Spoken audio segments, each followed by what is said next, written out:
Selamat malam pemirsa, angin kencang dan hujan deras melanda wilayah Tanah Merah, Bangkalan, Jawa Timur. Badai yang diiringi hujan deras tersebut sempat membuat warga ketakutan. Bersama saya Aulia Wardani, inilah News Malam selengkapnya.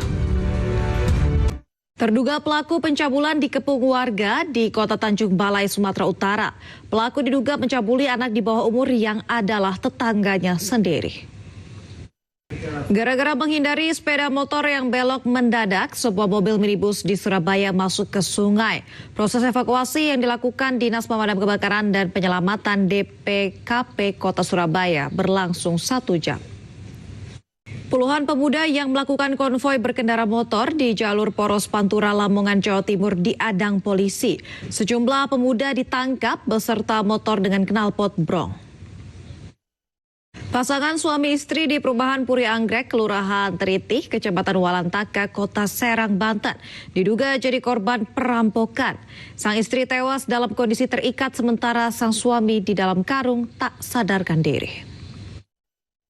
Dua pria yang mencuri ponsel sopir truk yang tengah berhenti babak belur dihajar warga di Asahan, Sumatera Utara.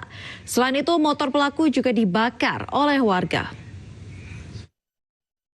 Longsor kembali terjadi, pencarian korban longsor tambang Batu Gunung Kuda dihentikan. News Malam akan segera kembali.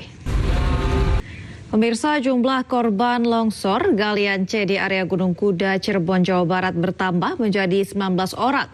Hari ini tim SAR gabungan kembali menemukan 2 jenazah yang sebelumnya dilaporkan hilang. Pemirsa, tim SAR gabungan menghentikan sementara proses pencarian terhadap korban longsor tambang Batu Gunung Kuda di Kabupaten Cirebon, Jawa Barat. Petugas terpaksa menarik seluruh aktivitas SAR setelah terjadi berulang kali longsor susulan yang berpotensi membahayakan petugas di lapangan. Pemirsa, polisi menetapkan 2 tersangka dalam insiden longsor tambang Gunung Kuda, Cirebon, Jawa Barat. Kedua tersangka merupakan pemilik tambang dan kepala teknik yang dianggap lalai terhadap peringatan petugas.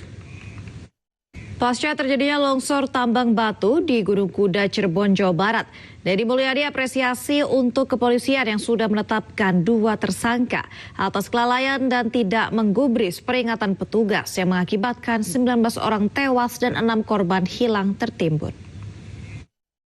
Kita ke informasi lainnya, pemirsa, arus balik libur panjang di ruas tol Purbalenyi kilometer 123 Kota Cimahi, Jawa Barat. Sejumlah biro perjalanan mengaku rugi usai Kerajaan Arab Saudi tidak menerbitkan visa Haji Furoda. News Malam akan segera kembali. Anda kembali di News Malam, pemirsa. Hari lahir Pancasila tahun 2025 dengan tema memperkokoh ideologi Pancasila menuju Indonesia Raya diperingati oleh pemirsa. Partai Perindo menghadiri milad ke-5 Majelis Taklim Al-Fitrah di Pantai Seseh, Kabupaten Badung, Bali. Kehadiran Partai Perindo yang dikenal dengan Partai Kita ini sebagai bentuk komitmen dalam mempererat silaturahmi sekaligus merawat keberagaman umat beragama. Pemirsa, sejumlah biro perjalanan mengaku rugi usai Kerajaan Arab Saudi tidak menerbitkan visa Haji Furoda tahun ini. Mereka mengaku telah membayar tiket pesawat dan hotel bintang 5 dengan harga tinggi. Sementara sejumlah selebritas tanah air yang telah mendaftar Haji Furoda tahun ini juga batal berangkat ke Tanah Suci. Mereka diantaranya Ruben Onsu, Kimberly Ryder, dan Teuku Wisnu. Timnas Indonesia optimis bisa menghadapi Cina dan Jepang dalam lanjutan putaran ketiga kualifikasi. Anda kembali di News Malam, pemirsa. Timnas Indonesia tiba di kawasan Senayan, Jakarta pada Minggu malam. Skuad Garuda tiba setelah menjalani pemusatan latihan di Bali yang berlangsung sejak sebelumnya. Skuad Garuda menjalani sesi latihan terakhir pada Sabtu sore di Bali. Latihan digelar tertutup untuk mematangkan strategi dan juga kekompakan permainan. Usai pemusatan latihan terakhir di Bali, pelatih Patrick Kluivert mulai menyiapkan susunan pemain yang akan dimainkan. Kluivert akan memilih 23 pemain yang akan masuk dalam starting 11.